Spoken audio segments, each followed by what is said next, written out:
Olá, me chamo Gustavo Adelino e hoje você vai aprender sobre a antropologia bíblica. E o que é a antropologia bíblica? Antes da gente partir para o seu conceito, vale a pena a gente ressaltar a etimologia.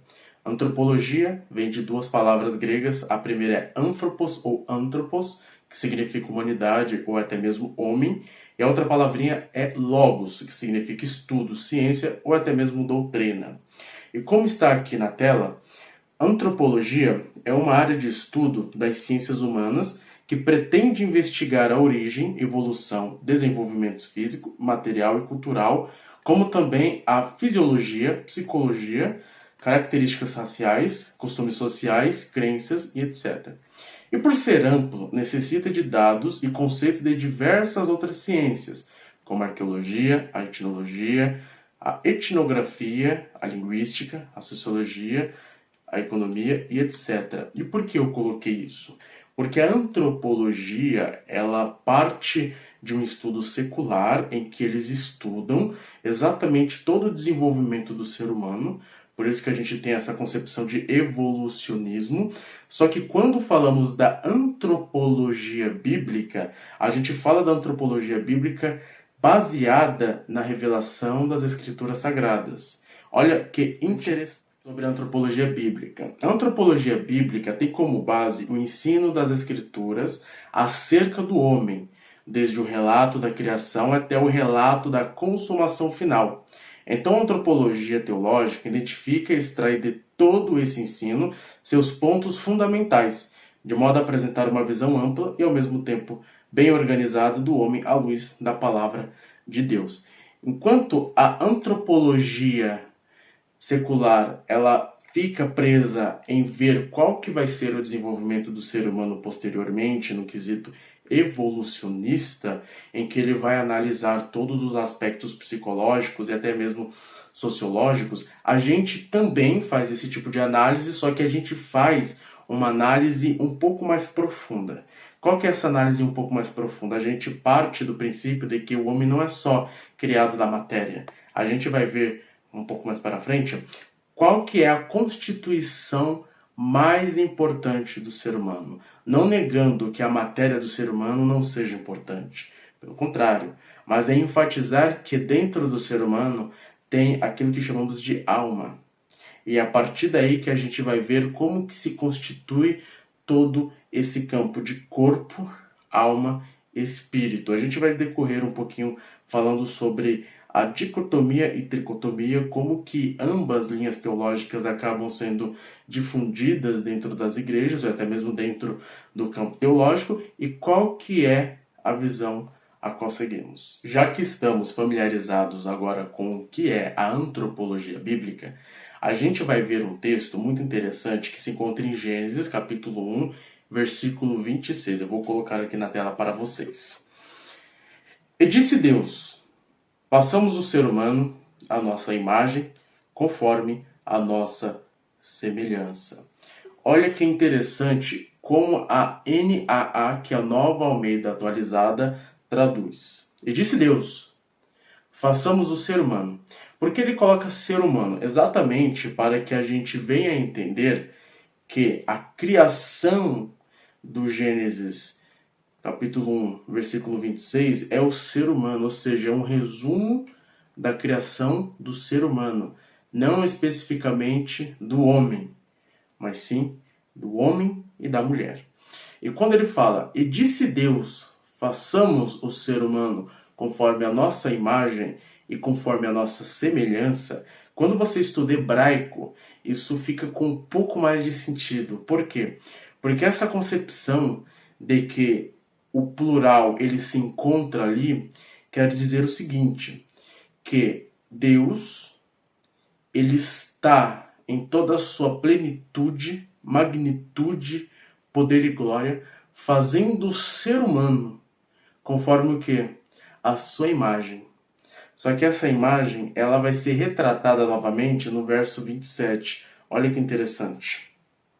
Assim Deus criou o ser humano, a sua imagem, a imagem de Deus o criou. Enquanto no versículo 26 a gente tem o plural, no 27 a gente tem o singular.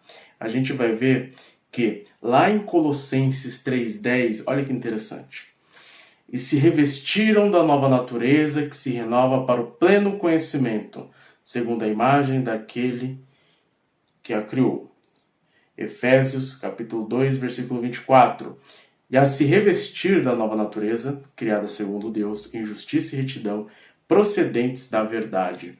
A gente tem aqui o que é a imagem e semelhança de Deus. Não é uma imagem física, não é um corpo material, não é aquilo que as pessoas pensam do que realmente é Deus, mas sim atributos. E o que são atributos? A gente tem atributos incomunicáveis e comunicáveis. Os incomunicáveis são atributos que só Deus tem. Por exemplo, onipresença, onipotência e onisciência. Só Deus é detentor desses atributos. Nenhum outro ser é. Mas temos atributos comunicáveis, atributos que Deus se comunica com a sua própria criação, principalmente com o ser humano. Quais são? A gente tem o intelecto, vontade e emoção. Mas a gente pode colocar juízo, amor. A gente poderia até mesmo colocar ira, porque a ira de Deus não é uma ira cheia de pecado, cheia de ganância, de prepotência, mas é uma ira santa. Por quê? Porque é uma ira que é baseada exatamente na correção dos seus filhos. Ele corrige os seus filhos por amor, porque ele não quer que pereçamos. Ele quer que venhamos nos moldar cada vez mais. Por isso que esses atributos que Deus revela nas Escrituras Sagradas são atributos que ele se comunica a nós. É isso que temos. Se pensamos, se a gente se move, se a gente acaba tendo uma emoção, é porque Deus colocou em nós essa imagem e semelhança. E o interessante de tudo isso é que a gente poderia falar também do capítulo 2, versículo 7 do livro do Gênesis, que vai falar o seguinte: Então o Senhor Deus formou o homem do pó da terra, e lhe soprou nas narinas o fôlego de vida, e o homem se tornou um ser vivente. E o que é esse fôlego de vida? O porquê somos diferentes dos animais. A antropologia bíblica, ela vem exatamente aí na criação do ser humano. O ser humano, ele não foi apenas criado a partir do nada, ele também foi criado a partir daquilo que já foi criado, como por exemplo a matéria. A matéria do ser humano é baseada nas substâncias que o planeta Terra tem. Essa substância, carboidrato, como magnésio, ferro, o ser humano precisa ter esses macros e micros nutrientes presentes, equilibrados, porque é daí que conseguimos viver tranquilamente, sem oscilar. Mas o ser humano também foi criado a partir de algo, que é o fôlego da vida. É isso que faz a gente ser diferente das outras criaturas, porque o sopro de Deus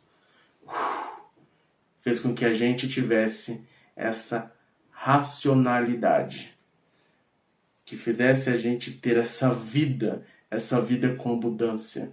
Por isso que somos a imagem e semelhança de Deus.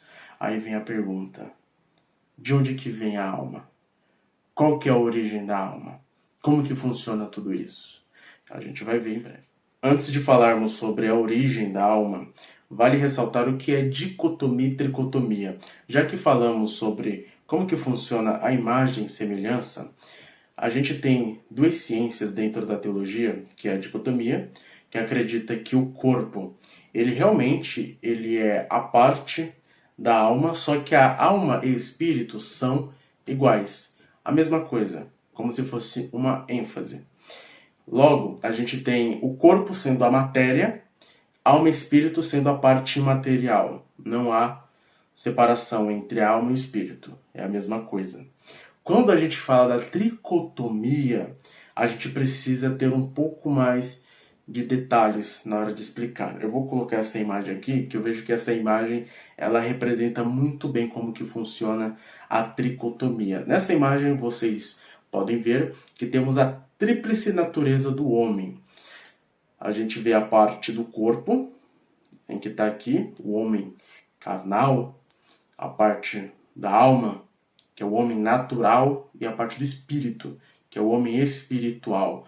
Na parte do corpo, a gente tem a visão, audição, olfato, tato e paladar, que são os conceitos básicos do ser humano. Quem estuda enfermagem, quem estuda medicina, alguma área da saúde, sabe muito bem disso. Quando partimos para a alma, a gente tem imaginação, sentimento, vontade, consciência e razão. Portanto, é isso que foi atingido pelo pecado, é isso que realmente deturpou tudo aquilo que realmente somos, que é a nossa essência. E temos a parte do espírito, que é o espírito humano. Aqui está o discernimento, esperança, adoração, oração e fé. A tricotomia ela é baseada assim. O homem ele é criado no corpo. Esse corpo é a parte material.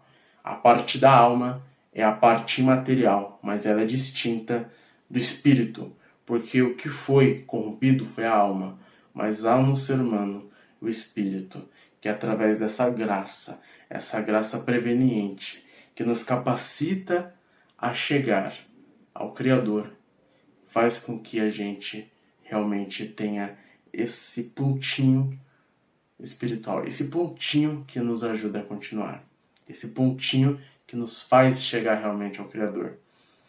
Por isso, temos essa diferença da dicotomia com a tricotomia. Dicotomia, relembrando, é o corpo, alma e espírito, mesma coisa, e a tricotomia é corpo, alma e espírito. Os textos bases é 1 Tessalonicenses, capítulo 5, versículo 23, e a gente tem, vou colocar aqui na tela, Hebreus, capítulo 4, versículo 12. Como a gente já viu como funciona a antropologia secular e depois a gente partiu para a antropologia bíblica, a gente viu a sua etimologia, a gente viu o desenvolvimento do ser humano, a gente viu a dicotomia e tricotomia, agora chegou a parte mais importante, a origem da alma. Eu vou colocar um textinho aqui e vocês vão acompanhar comigo. A origem da alma é mais difícil de ser determinada. Definirei alma como a totalidade da natureza imaterial do ser humano, que abrange os termos bíblicos, coração, rins, entranhas, mente, alma, espírito, etc. As teorias da origem da alma que buscam bases na Bíblia são 3. A primeira é a pré-existência, a segunda, o criacionismo, e a terceira, o traducianismo. Pois bem, como a gente viu que o ser humano ele passa através do desenvolvimento sociológico, psicológico, através da antropologia secular, o que a antropologia secular não explica é exatamente a origem do ser humano, mas não explica de forma muito categórica, não explica de forma muito decisiva que não há como você refutar. E por que eu digo isso? Porque a gente tem a alma. Qual que é a origem da alma? A antropologia secular, geralmente, ela não trabalha a alma, a não ser que ela seja baseada em alguma religião.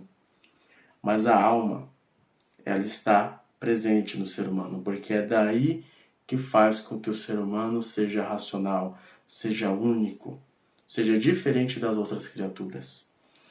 E através da antropologia bíblica, a gente vê que a origem da alma, ela tem 3 vertentes. A primeira vertente, como a gente viu, é a pré-existência. Como que funciona? A alma, ela já pré-existe em um lugar, geralmente o céu. E quando acontece a relação sexual, essa alma que já é pré-existente, ela sai do céu e Deus a coloca na mulher para gestar esse feto. A segunda vertente é o criacionismo. O criacionismo é uma criação direta de Deus quando acontece o ato sexual. Então, quando tem o ato, Deus ali cria essa alma a partir do nada. O grande problema é sobre a questão do pecado, tanto a primeira quanto a segunda. Como que o pecado acabou passando dos pais para o filho. A gente tem esse problema. Mas a terceira, que é o traducianismo, vai falar o seguinte, que cada alma é derivada da alma dos pais. Então, lá em Adão, todos estávamos nele, logo todos pecamos nele e com ele, e esse pecado foi passado de geração a geração. E o que acontece?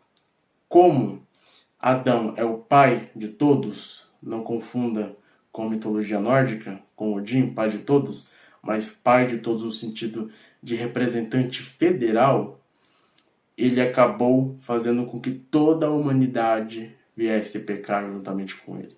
Por isso que todos somos pecadores. E não há ninguém que é justo perante Deus. Portanto, por ele ser o nosso representante federal, ele representa toda a humanidade, porque toda a humanidade estava nele, toda a humanidade veio dele. E o traducianismo vai explicar exatamente isso, que somos oriundos dos nossos pais, e os nossos pais até chegar em Adão.